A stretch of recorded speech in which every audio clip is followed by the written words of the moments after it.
Now, obviously, overnight, it looks like we're heading towards a very important day when it comes to the future of the country. Essentially, we're talking about moving the entire country potentially to the most severe level, which is level 5 of lockdown. At level 5 of lockdown, all sport would be cancelled. One of the issues that's come up in recent weeks in particular has been fans' responsibility at matches. A really interesting tweet from the Dundalk goalkeeper, Gary Rogers, yesterday, just pointing out the difference between some of the GAA fans and some of the SSE electricity fans. We can stick that tweet up now, and I'm delighted to say Gary Rogers is with us this morning. Gary, good morning to you. How are you doing? Morning. How are you? So it's GAA social distance versus SSE Electricity League social distance.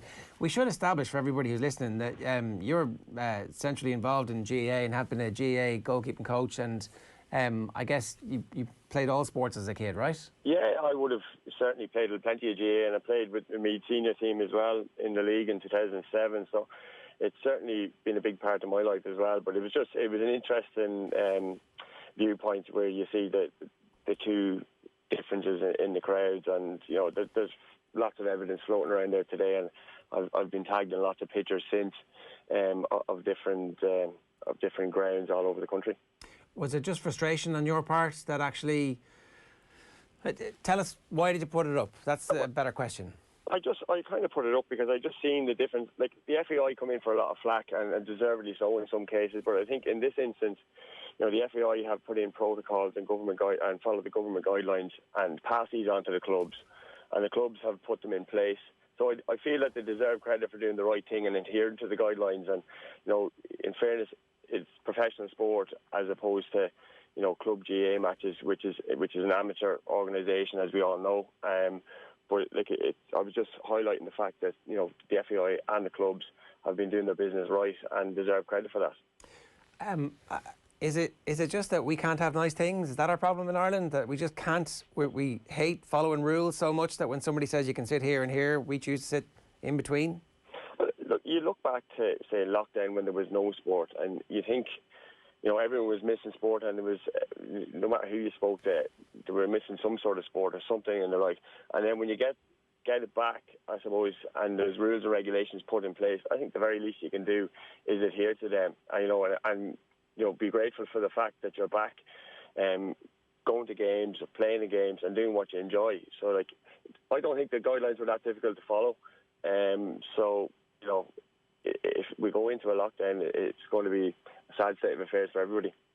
Yeah, and certainly a couple of weeks ago there was a sense that, oh look, this is a very localised thing. It's in Dublin, it's in Kildare, it's in Laois, it's in Offaly, and they've locked down those counties, and that problem is gone.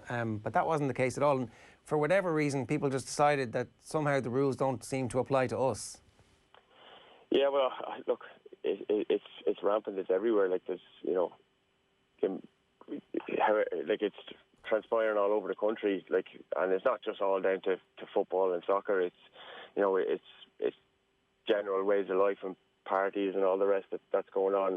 But the picture I put up was just highlighting, the social distance in football and in soccer, and the way our supporters in the League of Ireland are behaving, and the way the clubs are behaving. And I know even from the club in Dundalk, when we have games, we use the YDC for the home team, and the opposition team have the access to two dressing rooms in the main stand, and all the stands are social distance, and there's specific seating for everyone. So look, we're doing the best, or the club are doing their best, and the FAI are doing the best to make sure that the club are following the guidelines. So it'll be very disappointing for clubs to be shut down and they're adhering to the guidelines.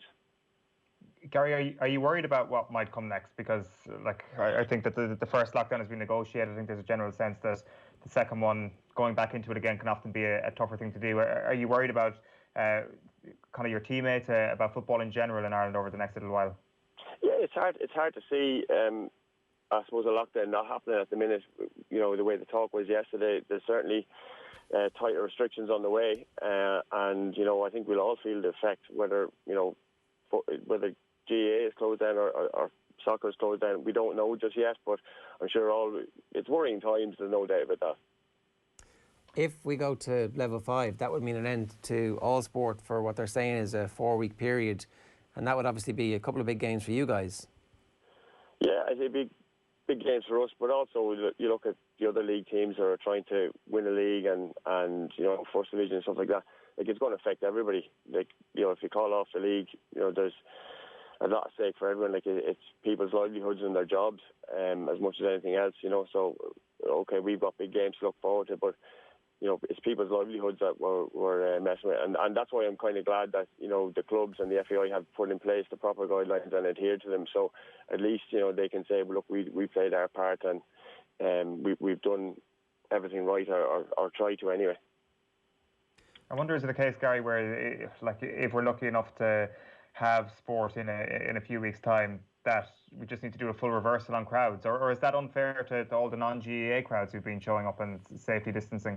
Well, in fairness, we played in the Aviva Stadium last week and there was no crowd, and it was, for our players and for our supporters, it was the biggest game as you're going to have in your lifetime. And look, there was no supporters there, so we were just grateful to be playing games and enjoyed it. We obviously enjoyed the win and the occasion, but it would be great to have fans there, and there's no doubt that sport needs fans. And I'm obviously not advocating sport without fans, but in the current climate, I think it is what it is, and you have to kind of go with them guidelines. And look, unfortunately, we would love to have 20,000 people in the Aviva Stadium to celebrate, qualifying for the group stages, but it wasn't to be. We didn't even have family members there, so it's just a sign of the times.